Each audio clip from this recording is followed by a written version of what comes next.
Hey everyone, welcome back. It's time to learn how to set up and control the hot corners with the modifier keys on your Mac. In macOS, the hot corners feature turns each of the four corners of your screen into a designated action, allowing you to quickly access certain functions built into the system, such as mission control, notification center, the screensaver, quick note, and more.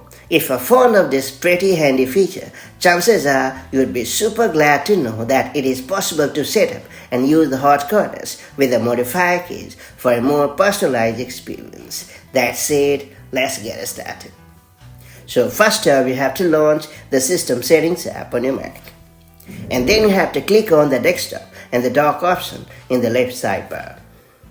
And then you have to click on the Hot Corners button located at the bottom of the menu. And in the dialog that appears, you have to click on the severance to open the drop-down menu corresponding to the screen corner that you want to use as a hot corner. Now you have to hold down the modifier key and select a function from the drop-down to assign to the hot corner. Note that you can use different modifier keys for different hot corners and even key combinations if you prefer. We are using the Command and Shift keys in our example. And then you have to repeat the action for any additional hot corners you like to set up. And finally, you have to click on the OK button and you are all set.